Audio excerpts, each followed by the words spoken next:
আলাইকুম। Electrical circuits 2 এর প্রথম অধ্যায়। টপিক হচ্ছে আরএলসি প্যারালাল সার্কিটে জটিল বীজগাণিতিক প্রয়োগের ধারণা।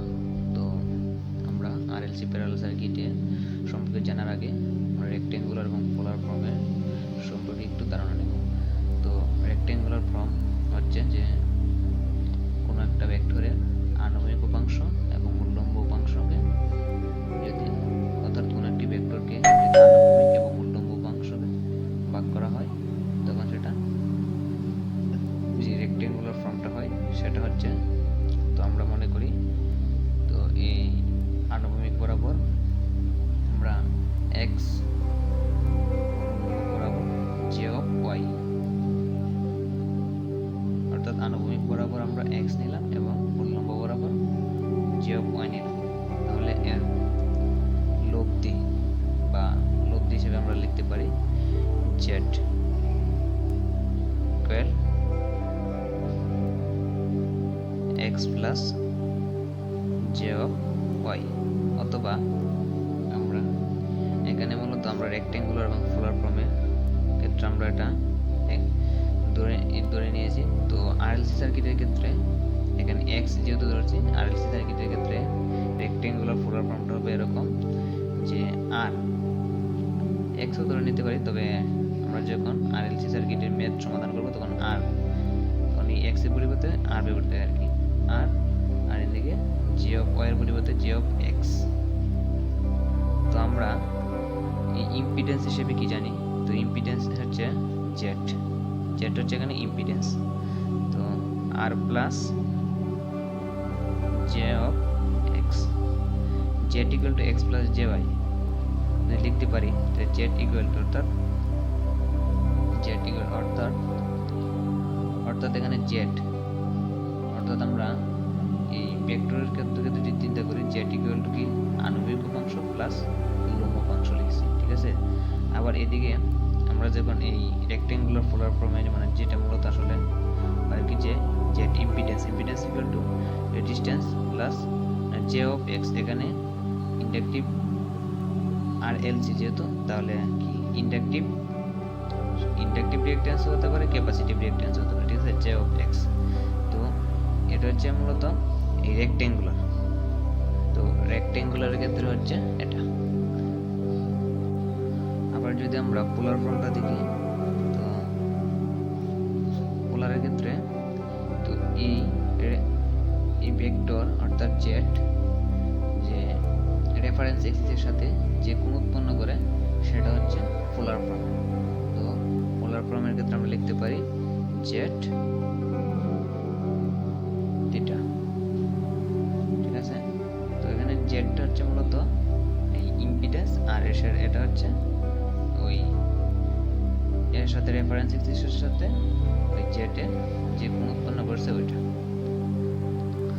তাহলে আমরা কি পাইলাম? তো রেক্টেঙ্গুলার ফর্ম পাইলাম এটা z equal to r plus j of x, ঠিক আছে। এই আনুভূমিক উপাংশ আর এই উল্লম্ব উপাংশ মানে আনুভূমিক এবং উল্লম্ব উপাংশের সাহায্যে তো আমরা রেক্টেঙ্গুলার ফর্মটা z equal to r plus z x সেটা পাইলাম। তো পরবর্তীতে আমরা পোলার ফর্ম হচ্ছে এই ভেক্টর রেফারেন্স এক্সিস অর্থাৎ এই এক্স এক্সিসের সাথে যে কোণ উৎপন্ন করছে তো সেটা হচ্ছে ওই পোলার ফর্ম, ঠিক আছে। তো এইবার আমরা এই রেক্টেঙ্গুলার এবং পোলার ফর্মের মধ্যে যে সম্পর্ক অর্থাৎ রেক্টেঙ্গুলার টু পোলার এবং পোলার টু রেক্টেঙ্গুলার কিভাবে কনভার্সন করা যায়।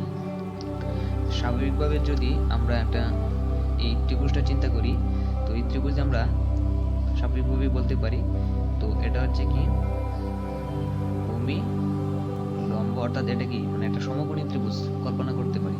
স্বাভাবিকভাবে এটা একটা সমকোণী ত্রিভুজ। তো সমকোণী ত্রিভুজের ক্ষেত্রে আমরা যে ফর্মুলাটা জানি যে পিথাগোরাসের সূত্র অনুযায়ী এই অতিভুজ স্কয়ার, তো এখানে অতিভুজ জেড ইম্পিডেন্স জেড অতিভুজ স্কয়ার ইকুয়াল টু লম্ব স্কয়ার প্লাস ভূমি স্কয়ার প্লাস লম্ব স্কয়ার। তো এখানে একটা মিস্টেক হয়েছে, তো আমরা জেড এখানে লিখব না, জেড মূলত এই রেক্টেঙ্গুলার পোলারের ক্ষেত্রে তো আমরা তো স্বাভাবিকভাবে নরমালি সূত্রটা অ্যাপ্লাই করেছি। তো পিথাগোরাসের সূত্র অনুযায়ী z square equal to r square plus x square, ঠিক আছে। তো আমরা এবার জেড কে রেখে দিয়ে দিই এই পাশে আর স্কোয়ার প্লাস এক্স স্কোয়ার। তো এইবার মানে এটা মূলত হচ্ছে যে এই রেক্টেঙ্গুলার থেকে যখন আমরা পোলার ফর্মে এই ইম্পিডেন্স যখন বার করবো তখন মানে রেক্টেঙ্গুলার টু পোলার, অর্থাৎ রেক্টেঙ্গুলার থেকে পোলার, পোলারের ক্ষেত্রে। তো আবার একটা জিনিস কল্পনা করতে পারি যে এখানে লম্বার ভূমি নিয়ে কাজ করে কাটা, আমরা জানি লম্বার ভূমি নিয়ে কাজ করেছে টেন, ঠিক আছে। টেন থিটা ইকুয়াল টু লম্ব বাই ভূমি, তো লম্ব হচ্ছে এখানে এক্স, ভূমি হচ্ছে আর, বা থিটা এদিকে রাখলে ডান দিকে যদি টেনের ট্রান্সফার করতে হয় টেন ইনভার্স এক্স বাই আর। তো ওইটা হচ্ছে, তো ওই দুইটা হচ্ছে যে আমরা রেক্টেঙ্গুলার থেকে কিভাবে পোলারে কনভার্ট করবো। তো রেক্টেঙ্গুলার থেকে পোলারে মানে আমরা পোলারে কি মূলত পোলার হচ্ছে মূলত এটা জেড থিটা, ঠিক আছে। তো জেড এই ইম্পিডেন্স আর এই রেফারেন্স এক্সিসের সাথে যে কোণ উৎপন্ন করে, তো আমরা রেক্টেঙ্গুলার থেকে পোলারে কনভার্ট করতে পারি, ঠিক আছে। তো এবার দেখবো আমরা এই পোলার থেকে, তো পোলার থেকে রেক্টেঙ্গুলার। তো আমরা পোলার তো জানি যে জেড থিটা হচ্ছে পোলার, তো এটা থেকে আমরা রেক্টেঙ্গুলারের যে ফর্মুলাটা ওইটা আনবো আর প্লাস জে অফ এক্স, ঠিক আছে। তো এই ফর্মুলাটার জন্য আমরা কি করতে পারি, একটা জিনিস এখানে আবার লক্ষ্য করি ত্রিভুজের ক্ষেত্রে ওই cos থিটা যদি এখানে অ্যাপ্লাই করি তাহলে আমাদের ভূমি কি এই আর ভূমি, অর্থাৎ কবরে ভূত আছে ভূমি বাই অতিভুজ, ভূমি আর জেড নিয়ে কাজ করতেছি কি cos থিটা। তাহলে আমরা cos থিটার জন্য যদি অ্যাপ্লাই করি তাহলে দেখো আমরা কি পাচ্ছি, cos theta equal to R by Z. তাহলে এদিকে আর গুণন করলে R equal to Z cos theta, ঠিক আছে। তো আমরা এই সূত্রটা এখানে দেখতেছি যে এখানে কি লাগতেছে, আমরা পোলার থেকে রেক্টেঙ্গুলার তাহলে আর পেয়ে গেছি, ঠিক আছে। অলরেডি আমরা আর পেয়ে গেছি। তো পরবর্তীতে আবার আমরা যখন ওই sin থিটা যখন সূত্র sin থিটা অ্যাপ্লাই করি ওই ত্রিভুজে, তো sin থিটা ইকুয়াল টু কি এই x বাই জেড লম্ব বাই অতিভুজ, তাহলে x বাই জেড। তাহলে x ইকুয়াল টু আমরা লিখতে পারি x equal to Z sin theta. তো আমাদের মূল যে টার্ম তো পোলার থেকে রেক্টেঙ্গুলার, তো আরও পেয়ে গেছি এক্সও পেয়ে গেছি। তো এভাবে মূলত রেক্টেঙ্গুলার থেকে পোলারে কনভার্সন করতে হবে। তো আশা করি সবাই বুঝতে পারছো। পরবর্তীতে আমরা এই আরএলসি প্যারালাল সার্কিটের যে ধারণা ওই